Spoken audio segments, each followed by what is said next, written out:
Thank you for joining us.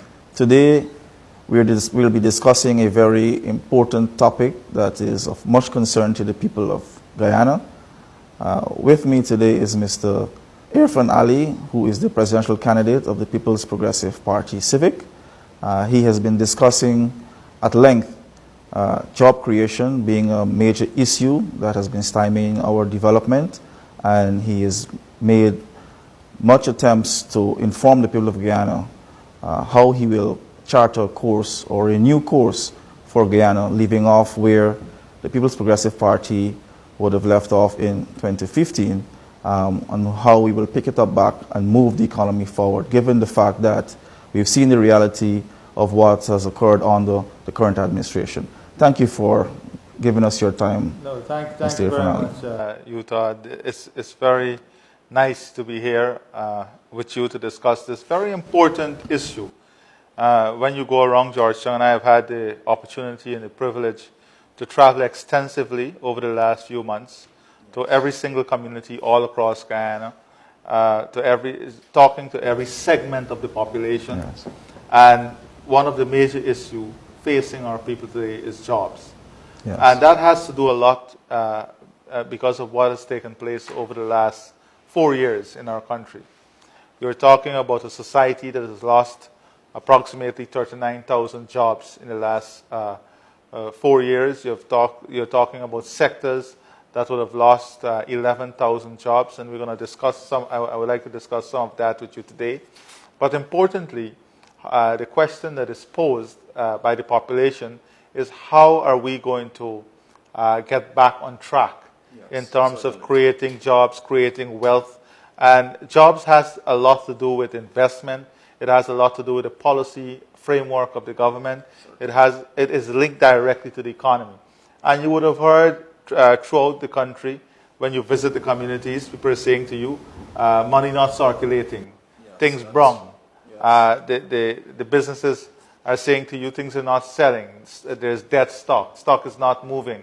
The vendors are saying to you, we're taking back home our produce. And that has a lot to do with the circulation of money.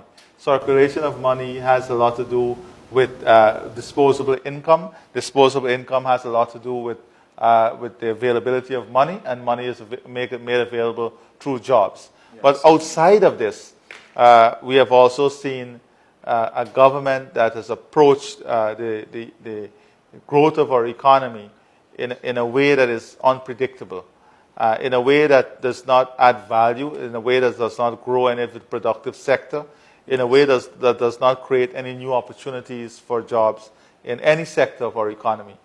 And if you go through all the sectors, you will see that it has been devastating. None of the sectors has really been saved from the devastation.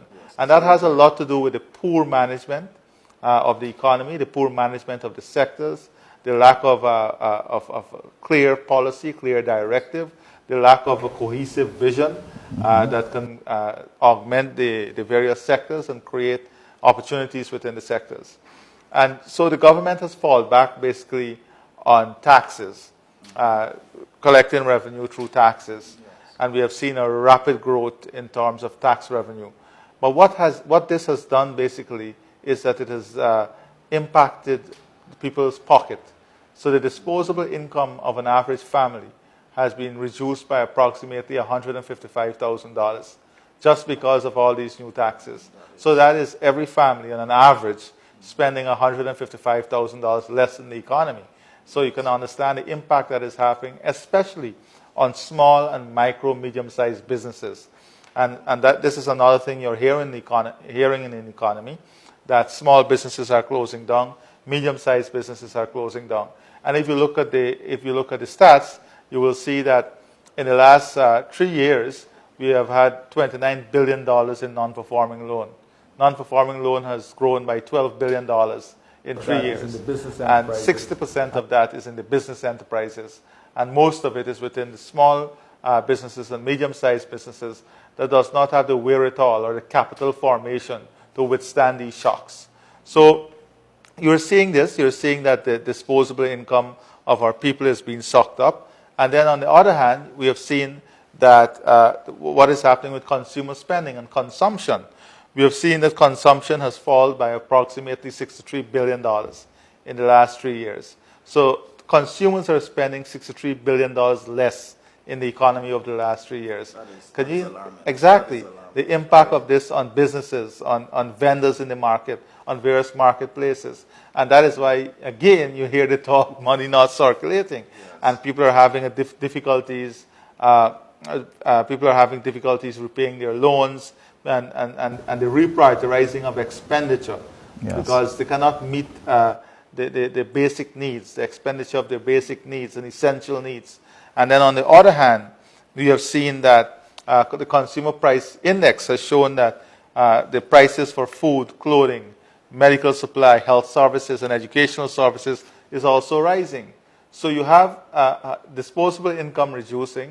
Yes. You have a rising cost of living on essential services. Educational services has increased tremendously, transportation services. So it's sucking up the liquidity in the, not only in the economy, but at the family level, the household level. And this has direct impact on the performance of businesses and the performance of, especially the small and micro enterprises. So these are some of the difficulties that we are faced with. And then you have an economy that we have lost approximately $463 million US in foreign currency earning just from sugar, rice, and forestry, and bauxite. That's alarming. So these are the circumstances that surrounds us. And then we have great incompetence in government itself. We have there is no incentive regime.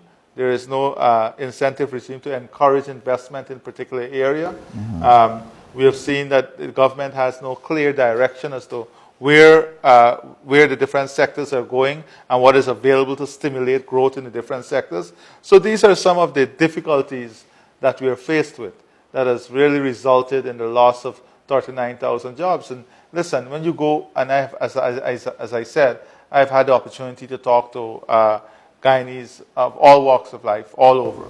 Yes. In the sugar belt, you hear a sad story of people not having enough resources to send their children to school, how they're scrambling for resources to provide 3 basic meals every day. And then when you go into Linden, into the communities that had community forestry programs, and the programs no longer exist, these families are faced with tremendous hardship. Some of them have their homes being seized, some of them, and then look at what is going on too. You will see that a lot of properties are up for execution sale. That is because people simply cannot afford to keep the asset that they use as collateral to build small businesses. And a lot of this is happening in the mining sector. Persons, small and medium-sized investors who went into the mining and forestry sectors and so on. So that is some of the things that is really affecting us. And we see the regressive and oppressive taxation system that is now attached to mining, to manufacturing. And these things are inhibitive for the growth and expansion of our economy and the creation of jobs and then the creation of wealth. So that is where we are today in terms of jobs.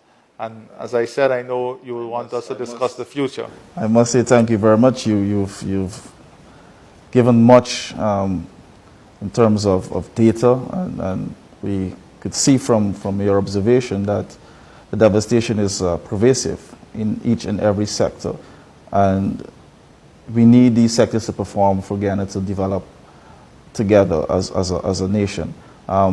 You've alluded to the fact that in general terms, the government has a very fundamentally flawed model for development. And you've embraced the private sector when you were in government, and now that you are the next presidential candidate, you have embraced the private sector, even in opposition, because we know that the private sector should lead on economic development. And citizens must understand that the government has tried to strangle the private sector by creating their own model for development, which they've used the state apparatus, as you have alluded to, tax regime, etc., victimization, and so on and so forth, to try to coerce and to intimidate our citizens who should be given free rein to operate within the market space without any interference. And I know, Honorable Mr. Ali, you should be able to inform Ghana how we will take the country forward, given the fact that we know where we are and where the gaps are. And I know that the people of Guyana and those who are actually interested in Guyana from further afield, because as we all know, Guyana is open for investment on the People's Progressive Party Civic. So tell the people some of your ideas that you have without selling out too much to the incumbent, because we don't want them to steal what some of your trade secrets. Well, first of all, we have always said as the PPP, we have always give ideas, we have always shared ideas. We left the low carbon development strategy, we left different developmental strategy, and the government just made a mess of everything. We left a very progressive and aggressive housing development plan that created thousands of jobs and opportunities all across the country. And all of it has been basically messed up by this government. And that is what you're hearing from the ordinary man when you go to these outreaches. Now, what we have to look at in the future, and what you will see from the People's Progressive Party civic government, is the creation of opportunities for all. We have to look at not only at high-level jobs or medium-level jobs, but we have to create the investment platform. We have to create the opportunities at every level so that all of our society can benefit from job creation. And also we have to ensure that in creating jobs, we have the necessary infrastructure that would facilitate the growth of the sectors that would create the jobs. The incentive regime, a predictable pathway to growth and development, and so on. These are things that we need to put in place. And we need a government that has ideas and vision, and not a government that seems to be barren on ideas and only think that taxes is the only solution in terms of raising capital. And also, this thing about oil and gas as the only savior out there or opportunity that is ahead for Guyana. Oil and gas will bring tremendous opportunity for us, but there's great opportunities in all the traditional sectors and also in your sector with a little of tweeting, and that is what I want to discuss. I'm not even going to discuss with you oil and gas right now, because that's a whole separate subject, and the opportunities that would create and how Guyana can benefit from the opportunities from the oil and gas sector. But let's look at mining, for example, and what is it that we will do to stimulate the growth in the mining sector once again and create opportunity for jobs and wealth creation in the sector. Because this is important. These are sectors that has performed well for Guyana. Look at the tax concessions. We have to ensure that, first of all, you have to understand what is happening in the mining sector. Yes, I agree. In 2014, 2015, we had approximately 3,000 dredges in the mining sector. Each dredge would employ about 5 persons directly. I'm not talking about the indirectly. The suppliers to the mining sector who supply food, chicken, vegetables, and so on. I'm talking about directly. So that you're talking about 15,000 jobs in 2014. Today, only 60% of those dredges approximately are in operation. So 40% are out of operation. You're talking about a direct loss of jobs of almost 6,000 in the mining sector. That's direct. Then you have the indirect, because if 40% of the dredges are not operating, then the suppliers for those dredges, the transportation services, the fuel, the food, and a lot of this was supplied from close communities and so on. And these are the things that is causing the hardship in our society and communities. Yeah. Right? So that is where the mining sector is today. And a lot of that was as a result of the draconian measures that the government brought down on the mining sector that caused persons to hold back on investment. There was no reinvestment, no new capital formation in the sector, and the small and medium-sized miners were disseminated in the mining sector. So we have to look at tax concessions that would benefit the small and medium-scale miners, that will help them in mining equipment, in retooling themselves in the industry. We have to revert to the 2% royalty rate, the 2% royalty rate.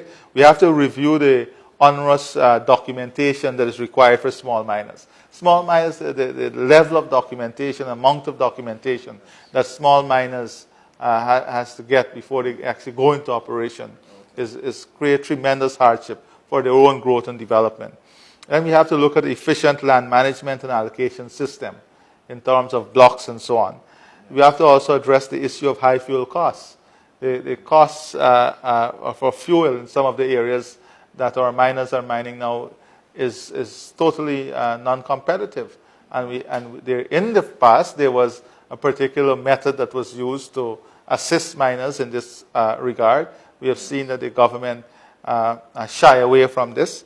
And then look at what the state of hinterland roads that is driving up operation costs.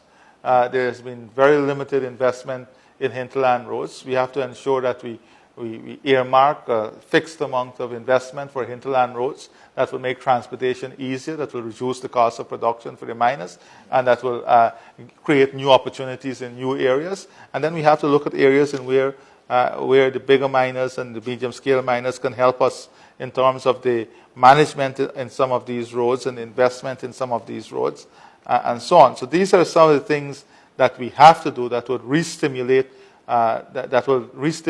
in not only interest, but capital injection into the mining sector that will help the miners to retool, to reorganize, and to capitalize themselves to go back there, just creating the jobs and the opportunity back in the mining sector and gaining back that more than 6,000 jobs that we have lost in the first place. And then look at the expansion that will create new opportunities and new jobs. And then, of course, the indirect benefits of all the supply chain that I mentioned earlier.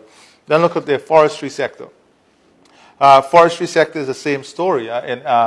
In 2014, you had approximately 25,000 persons employed in the forestry sector. Now you have maybe less than 19,000 employed in the forestry sector. So in the forestry sector, you've also lost about more than 6,000 jobs.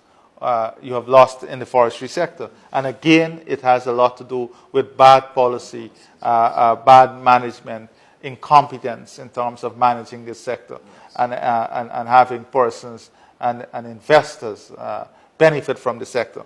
So we have to look at this, recreating the opportunities that will stimulate back the sector in the first place to regain that more than 6,000 jobs, to bring us back on track. And you're talking about mining and forestry alone accounting for more than 13,000 jobs. So when I talked about 50,000 jobs, I was being very conservative. That was a very conservative number. Exactly. So we have to look at issue in the forestry sector. We have to look at how we can rebuilding community forestry organization. You know, the communities played an important role.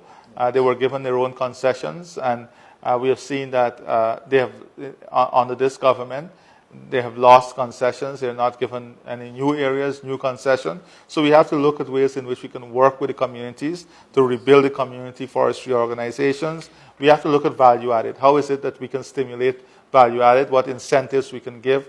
And a major part of this is the cost of energy in terms of moving to value added. And we're going to address energy because we have to go back to sustainable, cheap energy, the Amalus Falls project. But we don't have time on this program to go into those transformative projects. But I'm saying that we'll have to look at value added. We have to look at the construction linking our forestry produce, what we produce from the forestry sector in terms of value added to the housing sector, and to create an incentive regime, maybe a rebate system that would stimulate demand, local demand, and grow the local market as one aspect of creating a new demand of our forestry product. And we have to look, a lot of the investors in the forestry sector are in a position now where their equipment is either in a dilapidated condition or non-existent. So we have to look at ways in which we can retool persons who are functioning in the forestry sector, give them incentives in retooling, bringing machinery and equipment. Then we have to look at what the international market is what is needed in the international market, and look at clean dry wood and so on. How is it that we can create the industry that will have incentives that would push persons to invest more in these type of facilities, that will enhance the value of our product and also create new opportunities and new wealth. We have to look at ways in which we can also expand markets. bilateral arrangement, bilateral agreements. There are many of our sister countries within different trade arrangement that has a high wood product and forestry utilization rate. We have to look at bilateral agreement to see how best we can benefit from those markets, and we have to expand our market share in these new and emerging markets, and also look at some of the traditional markets and to see how we retake those markets. So these are some of the things that we can do in the forestry sector, that we have to do in the forestry sector in the first place, to regain that more than 6,000 jobs that we have lost in the forestry sector, and create the opportunity for persons to further invest in this sector that will enhance the prospect, the growth of this sector. Then you have the environmental services.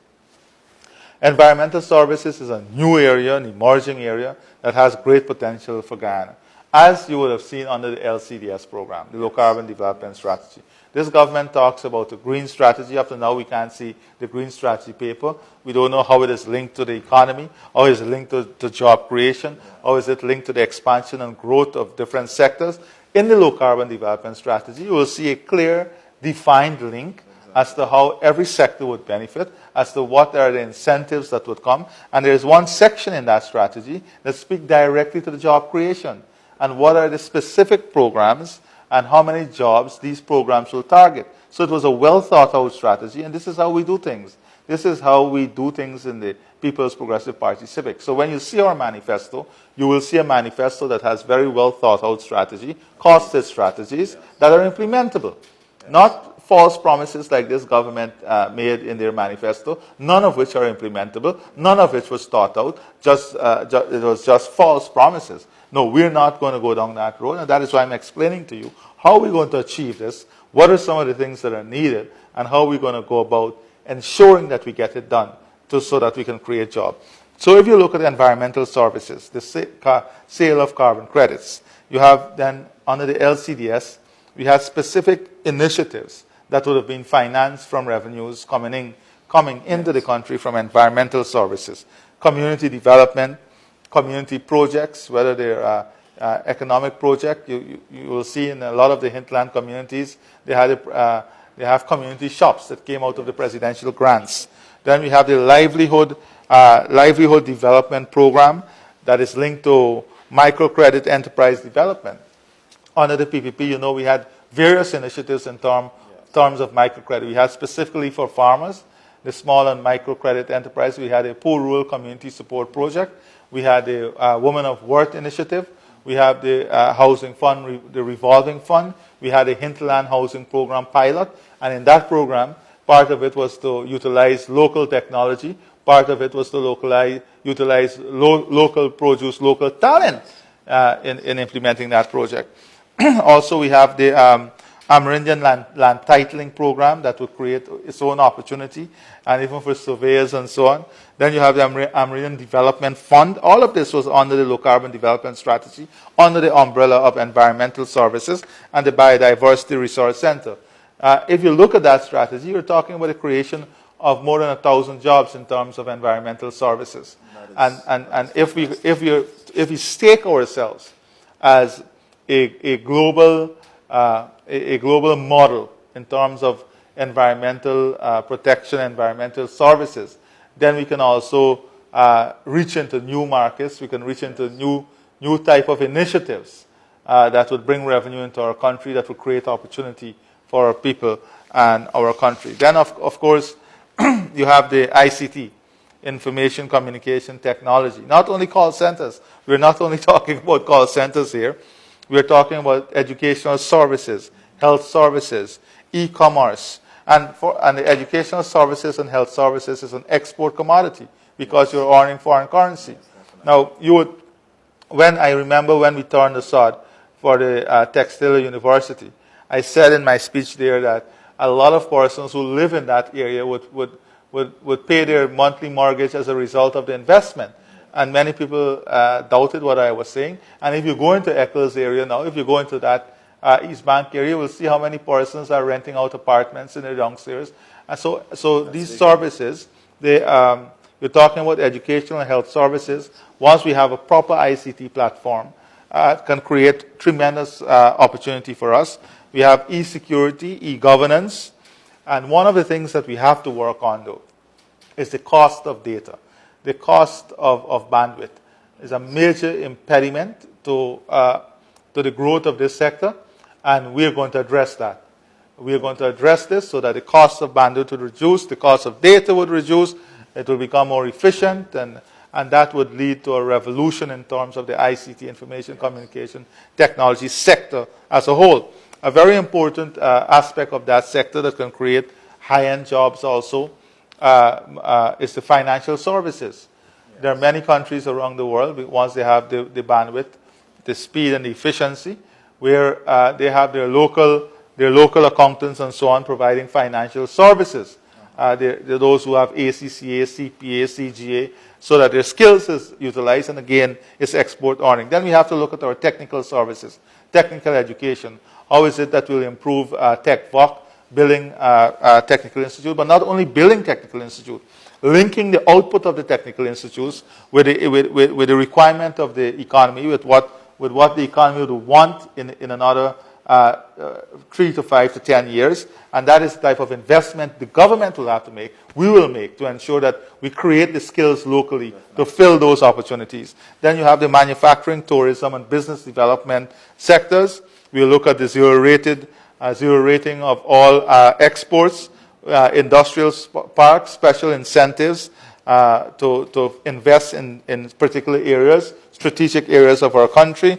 We have to look at a special fund to stimulate innovation and new businesses. And I know you're signaling me about time. I'll just try to wrap up as quickly as possible.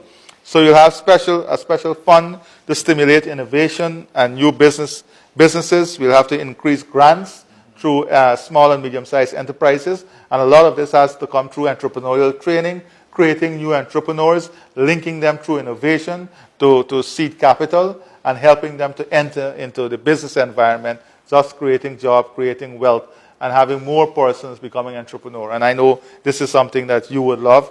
Then we have rural enterprise development. We have to look at our rural area, and a lot of this has to do with agriculture. The input cost of agriculture is very high. We have to look at ways in which we can help our farmers to reduce their input costs. We have to look at ways in which we can make agriculture more attractive, so that we can have young people as new entrants into the agricultural sector, processing, opening up of new lands, mega farms, new high-value products. And all of this we have already talked about since 2014. You will see it refined in our manifesto, and will create thousands of jobs.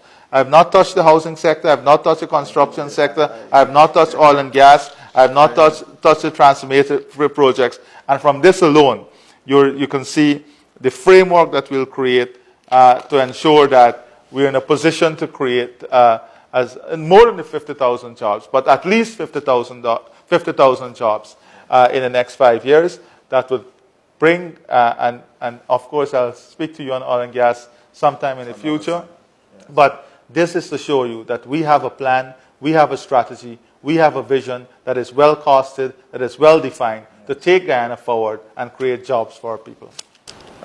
Thank you very much for spending the time with us.